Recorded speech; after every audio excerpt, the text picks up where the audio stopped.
I thought I had the perfect marriage. For 8 years, I loved, trusted, and cared for my wife, Sana. We met in college, fell in love instantly, and built a beautiful life together. I had a stable job as a financial analyst, and Sana worked in a prestigious corporate firm. We'd always talked about having children, and after years of planning, we finally decided it was time. At least that's what I believed. A few months into trying, Sana began acting strange. She was always on her phone, constantly texting, and started working late almost every night. When I asked, she brushed it off, saying, "Work is just stressful right now."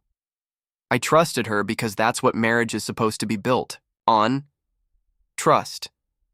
But trust was the weapon she used to destroy me. One evening, I came home earlier than usual. Her car was in the driveway, but the lights were dim.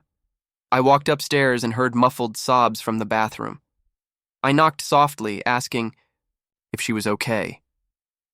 She came out red-eyed, holding a pregnancy test in her hand. It was positive. I hugged her, thrilled at the news. But instead of smiling back, she looked away and said nothing. For the next few weeks, her behavior only got stranger. She avoided intimacy, dodged conversations, and became increasingly secretive. I told myself it was just hormones, but deep down, a voice kept whispering something wasn't right. Then came the night that changed everything. I'd gone to the kitchen around midnight for a glass of water when I heard her phone buzz on the nightstand. A message preview flashed across the screen. "I can't wait to see our baby's blue eyes." My heart stopped. Sana had brown eyes. I had brown eyes. No one in either of our families had blue eyes. I unlocked her phone, something I'd never done before, and what I found shattered me. Dozens of messages between her and her boss, Zayn. Graphic, intimate, unapologetic. He wasn't just her affair partner, he was the father of her child. In one chat, she wrote, "I want our baby to have your intelligence, your looks, better genes than his." She wasn't just cheating. She had planned to use me, to raise another man's child, thinking I'd never find out. That night, I didn't confront her. I couldn't. I lay awake, staring at the ceiling, feeling like my entire life had collapsed around me. The next day, I made a decision. I wasn't going to scream. I wasn't going to cry. I wasn't going to give her the satisfaction of seeing me broken. I was going to destroy her. For 3 weeks, I gathered evidence, screenshots of texts, call logs, emails, hotel bookings, even voice recordings of their conversations. I also discreetly did a prenatal DNA test using a sample from Sana's doctor visit. The results came back confirming my worst fear: the baby wasn't mine. That was the final piece I needed. Sana believed she had me wrapped around her finger, so I played along.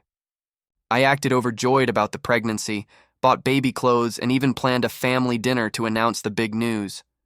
She looked so smug that night, sitting next to me, believing she'd gotten away with everything, when the entire family gathered, her parents, my parents, her siblings.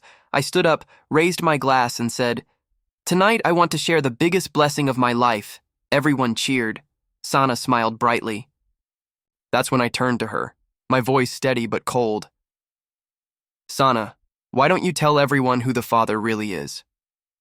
Confusion rippled through the room. Before she could speak, I connected my laptop to the TV and played a video, a compilation, of her texts with Zion, photos of them at hotels, and the DNA test results. The room went silent. Her mother burst into tears. My father slammed his fist on the table. Zayn's name echoed through whispers, curses, and gasps. Sana fell to her knees, begging me to stop, but I didn't. "You said you wanted better genes," I said, my voice shaking with anger. "Then raise this child without mine." I handed her the divorce papers right there in front of everyone. The fallout was catastrophic. Zayn tried to protect himself, but I wasn't done. I sent the entire dossier to the company's HR department anonymously, exposing their affair and misuse of company resources. Within 2 weeks, he was fired for violating workplace ethics. Sana's reputation was destroyed, not just professionally, but personally. Her family disowned her, friends stopped talking to her, and her own parents refused to let her stay with them. But I wasn't finished yet. During the divorce proceedings, my lawyer presented the DNA test, proof of infidelity, and financial documents showing Sana used my money for hotel stays and lavish gifts for Zion. The judge ruled in my favor, granting me the house, 70% of our shared assets, and full control of my savings. Sana left the courtroom with nothing but a suitcase of clothes.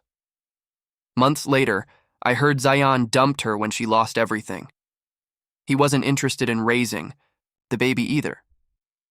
She ended up moving back to her hometown, working a low-paying job, living with distant relatives who pitied her more than they loved her. As for me, I rebuilt my life piece by piece. I focused on my career, started therapy, and eventually bought a new apartment, free of her shadows, her lies, and her betrayal. Sometimes, late at night, I think about the moment I exposed her, the way her face drained of color, the way her hands trembled, the way everyone looked at her like they'd never known her at all. That was the day I stopped being the man she could manipulate. That was the day I won.